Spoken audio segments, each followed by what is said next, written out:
Buenas tardes, nosotras somos María Isabel Ocampo Castaño y Elizabeth Pineda, somos estudiantes de Economía General y en la tarde de hoy vamos a hablar del taller sobre los principales agregados macroeconómicos y políticas económicas.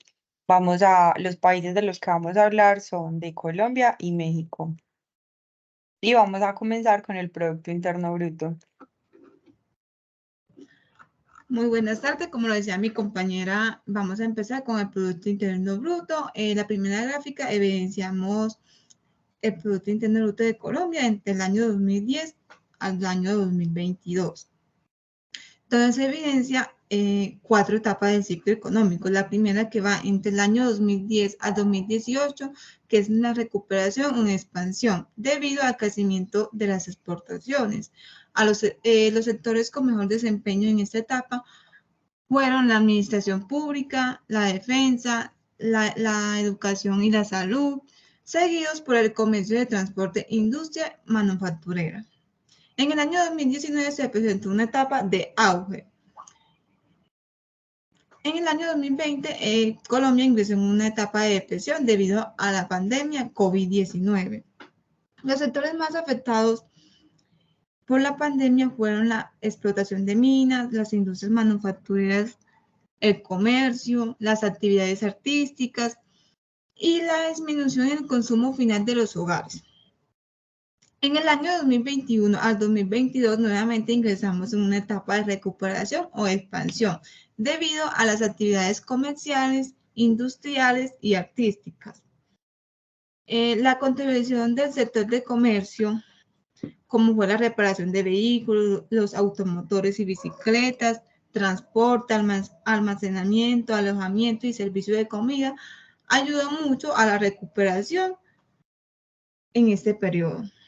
En la segunda gráfica mostramos el Producto Interno Bruto de México entre el periodo 2010-2021, que a diferencia de Colombia, entre los años 2010 a 2019, ingresó o entró en una etapa de recesión o contracción, ya que la economía entró en una situación de crisis.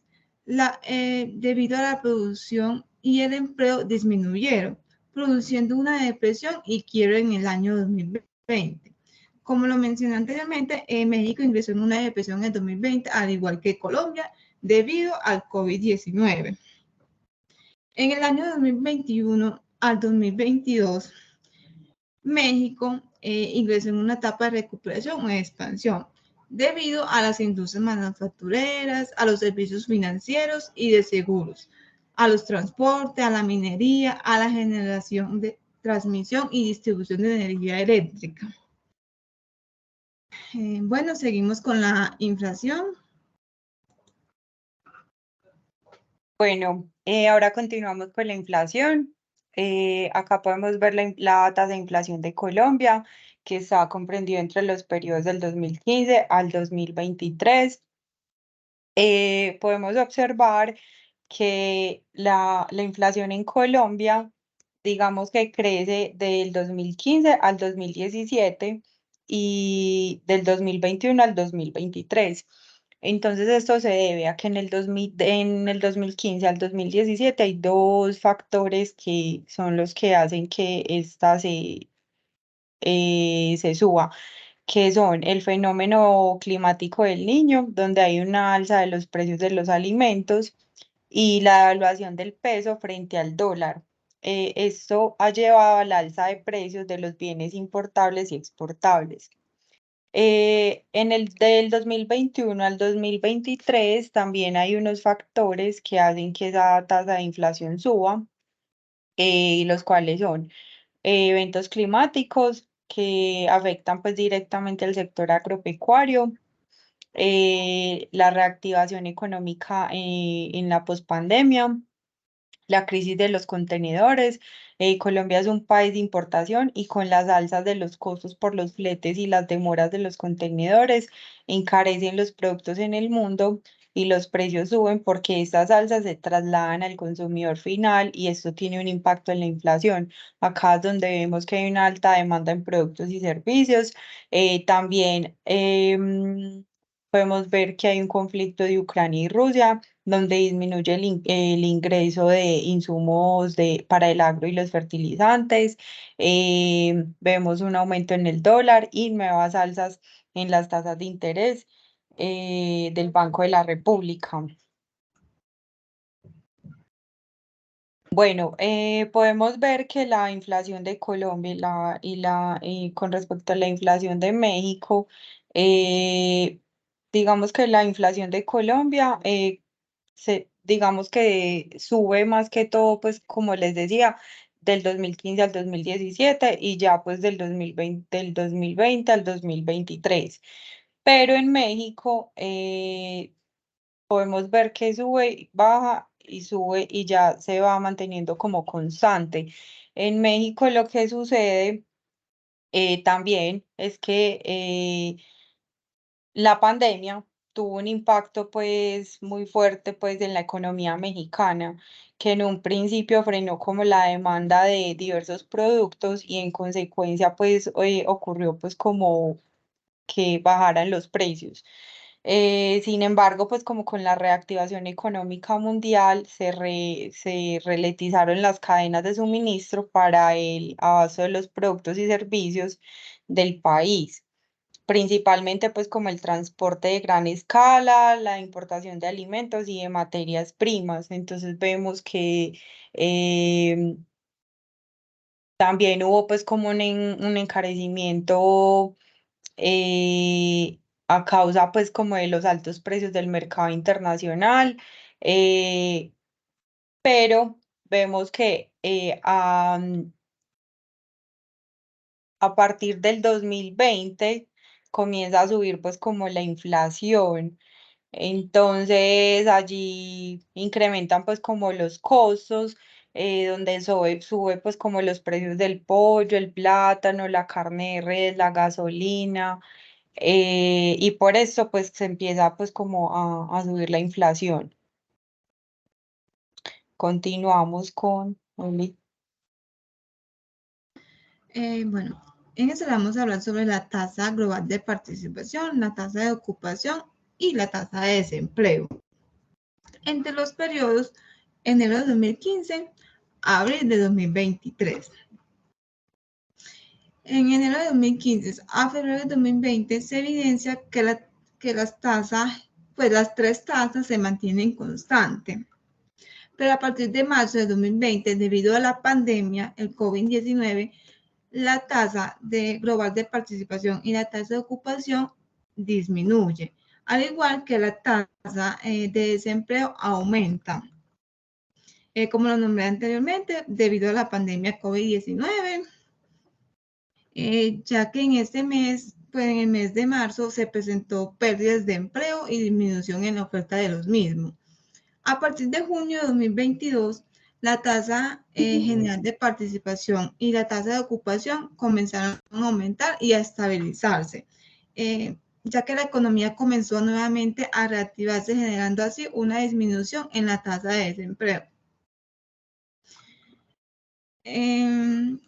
Bueno, acá estamos viendo la tasa de desempleo de Colombia entre los años 2015 al año 2022 y la tasa de desempleo de México entre los mismos periodos, donde evidenciamos que la tasa de Colombia entre el año 2015 a 2019 se mantiene constante, en cambio que la tasa de desempleo de México empezó a disminuir. Debido, pues según la revista larepublica.co, México tiene la menor tasa de desempleo de América Latina, debido a que es un país importador manufacturero atractivo por su cultura, turismo y gastronomía. Pero cabe resaltar que México hay una tasa de informalidad muy alta. Al igual que Colombia, en el año por la pandemia 2019-2020, la tasa de desempleo bajó, aumentó, bajó. Pero a partir de junio de 2020 empezó nuevamente a subir.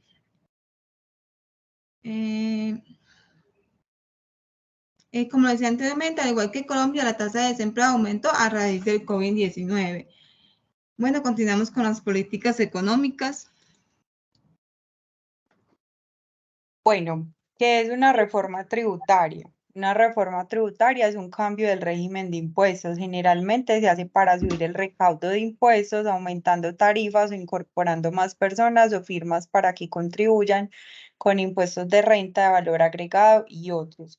¿Para qué sirven las reformas? Una reforma tributaria se hace para financiar los gastos de gobierno. Entonces nosotros escogimos estas 5 propuestas que hacen en la reforma. Entonces nos habla de impuestos para personas naturales, entonces nos dice que no habrá IVA para productos de la canasta familiar, habrá límites a los beneficios tributarios para los ciudadanos que reciban ingresos por encima de 10 millones mensuales. Según el ministerio, esas personas representan tan solo el 2% de toda la población colombiana.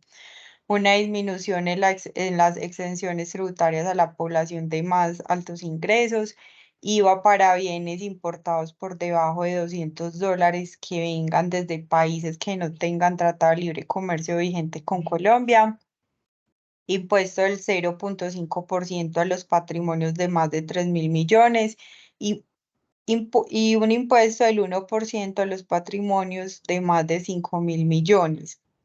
También nos hablan de una lucha contra la evasión. En cuanto a la lucha contra la evasión de impuestos, el gobierno de Gustavo Petro propone fortalecer la modernización de la DIAN. Este es uno de los pilares de la reforma, debido a que se calcula que la ilusión y el abuso y la evasión de impuestos superan más de 50 billones de pesos. Otra de las reformas que propone el gobierno de Gustavo Petro es el camino a la transición energética e impuestos saludables. Entonces, una de las grandes banderas del gobierno de Petro es la transición energética. Por esta razón, esta reforma busca que todos los combustibles fósiles, incluyendo los derivados del petróleo y todos los tipos de gas fósil que sean usados para la combustión, sean contemplados dentro del impuesto de carbón, al carbón. Otra de las propuestas en la reforma habla de las empresas y el sector productivo, entonces que se limitarán algunos beneficios tributarios para las empresas, pero no se aumentará el impuesto de renta. Una disminución en las exenciones tributarias para algunas empresas y sectores, fortalecimiento del régimen simple para impulsar la formalización empresarial, una redistribución de los beneficios que generarán los precios del petróleo, el carbón y el oro mediante el impuesto del 10% sobre el precio base de la exportación. No será posible deducir las regalías del impuesto de renta. Él también habla de no tener más del día sin IVA, o sea que ya no habrá pues como, como se ha venido haciendo en noviembre y en diciembre, pues como el día sin IVA. Que se trata pues como de las compras exentas del impuesto al valor agregado. Bueno, la otra es la política monetaria. Eh, la política monetaria en Colombia tiene como objetivo mantener una tasa de inflación baja y estable y alcanzar el máximo nivel sostenible del producto y del empleo. La estrategia de inflación, bueno, el objetivo tiene como objetivo mantener una tasa de inflación baja, estable y alcanza el máximo nivel sostenible del producto y del empleo. De esta forma, la política monetaria cumple con el mandato de la Constitución de velar por mantener el poder adquisitivo del peso y contribuye a mejorar el bienestar de la población. El tipo de política es restrictiva y los instrumentos que utiliza es una tasa de interés de política monetaria de intervención y ajustes en las ofertas.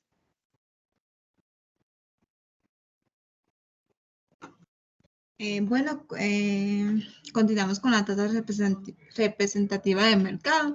En la gráfica evidenciamos el periodo entre enero de 2020 a abril de 2023, donde se muestra el comportamiento del mercado del dólar. Bueno, la tasa representativa del mercado es un indicador que representa el valor promedio diario de la tasa de cambio entre el dólar norteamericano y el peso colombiano. Los efectos positivos que se presentaron en este periodo es que se estimulan las exportaciones, la situación con la que ganan los cafeteros, la agricultura y la industria local, pues reciben más dinero y pueden competir en mercados del extranjero de bienes y servicios. Las personas que trabajan y viven en el país, pero ganan en dólares, pues reciben más dinero por su labor y gastan en pesos colombianos. Otra sería el incremento significativo en el ingreso de turistas extranjeros y nacionales a los destinos locales, lo que incrementa el comercio. Los efectos negativos que se presentaron en este periodo es uno de los sectores más golpeados, es el de importación y el industrial, que tiene su base en las compras de bienes extranjeros para su producción. Según el DANE, los productos que más se importan en el país son combustibles y aceites refinados, productos químicos, orgánicos, plásticos y aparatos electrónicos, lo cual sube con fuerza los costos de las empresas, que finalmente terminan subiendo sus precios de los consumidores. Otro efecto negativo es la ciudadanía en general se ve afectada con el incremento del dólar al momento de consumir y adquirir diferentes productos, ya que estos, con la subida del mismo, han aumentado su precio. Esto es el caso de los alimentos, bebidas, vestuarios, vehículos, entre otros. Otro efecto negativo son que los viajeros colombianos rumbo al exterior también se ven afectados con el dólar tan costoso. El valor de una divisa trae un alza en los precios generales, lo que implica un aumento en el costo de vida en medio de la crisis económica a nivel mundial. Eli, subí la gráfica, porfa. Bueno, podemos evidenciar también que en la gráfica que a partir pues como del 2022 es donde pues ya hemos visto el dólar más alto pues como en toda la historia de Colombia y del mundo. Entonces acá es donde vemos que en la gráfica es donde más alto está pues como el precio del dólar. Y por último terminamos pues como con las referencias. Nosotros pues sacamos toda la información del Banco de la República, de Más Colombia, de la CEPAL, del DANE, del Banco Mundial, de INGEI, que es una página pues de México, y de Statista. De acá pues sacamos todo el tema de la TRM, del Producto Interno Bruto, de la inflación, todo pues lo sacamos de esta página. Muchísimas gracias. Gracias. Hasta luego.